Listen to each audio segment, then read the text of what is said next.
Hello, my name is Donna McCallum and I am the Fairy Godmother, and in this week we are doing the final week of the flow experiment.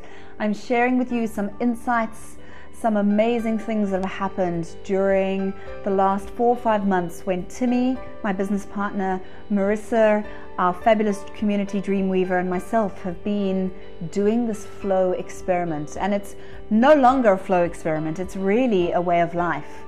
And we've really truly embraced flow. And flow is about meeting each moment, moment by moment, with whatever desire is present, and then taking action based on that desire. It's not about shoulds, it's not about how-tos, it's about how is life flowing. It's about let me go with the flow. There's a wonderful analogy that I use in some of my workshops. And I say most people sit in this boat, right? And you can imagine this river of life, and people are like paddling and paddling and paddling and paddling and sweating and paddling and hoping to get somewhere. And often you look towards the shore and you see that even with all this paddling, you haven't really got anywhere. So the whole thing about flow is throw the goddamn paddle away and move with the flow of the water. Move with the flow of life. And what I've realized through this experiment is that we are co-creators. We are co-creators with life, God, the universe, the divine, spirit, whatever you'd like to call it. And it's not my will be done. It's like thy will be done, right? And we are simply vehicles. And if we move with the flow of life energy, spiritual energy, universal energy, life truly becomes easy and effortless. And if you look at any of the religions, if you look at any of the great teachings, they all teach this. They all teach that life can be really, truly abundant, truly effortless. So here are some distinctions that we've realized during our flow experiments.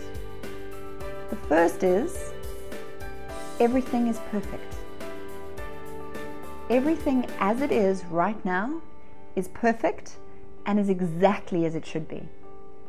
Now it's our little ego monsters that want to be in control that tell us that, like, actually it shouldn't be like this, and I want it to be like that, and what about this?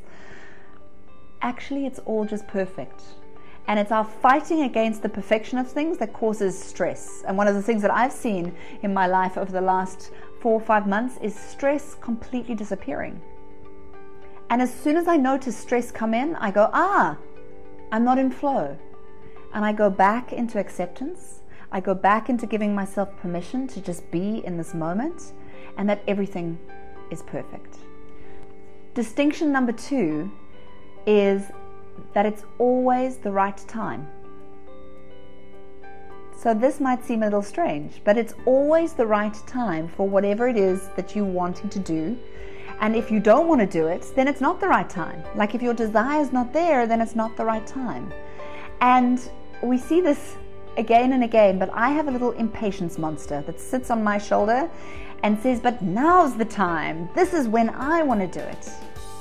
And life is so clever with its timing. And when you just let go and go, it's always the right time, things become miraculous. Distinction number 3, and this is the final distinction that I'm going to be giving you, is just be who you are. Be authentic. And being who you are can change. This is one of the things that I've seen in the flow experiment, is that my emotions, sometimes I would have a bad day, and my emotions would get fixed into like, I'm having a bad day, and like, I'm feeling glum. What I've seen with the flow experiment is because it is so fluid, my emotions shift, and I am who I am right now, and in an hour's time, I can be someone else, but be truly authentic to who I am. And so the distinction is about being authentic to yourself and honoring your truth in the moment, moment by moment. And if you continue to do that, you'll find real ease and real joy and real abundance. And that's what being in the flow experiment has been for all of us. It's been about joy and abundance and ease. And there are times when we're out of flow. There are times when we're learning the lessons. There are times when we flip back into fear. There are times when we feel like, is this really working? but it's all part of the journey. At some stage, we are going to be launching a flow program. I've got no idea when, because why? We're in flow. So when the timing is right, we'll be launching it. And I look forward to having you with us on your own flow experiment. But in the meantime, I ask you, how would your life look if you moved into flow? And what are one or two of these things that you can apply into your life right now for you to be experiencing more flow, more ease, more effortlessness, more abundance? I wish you huge magic and lots of flow.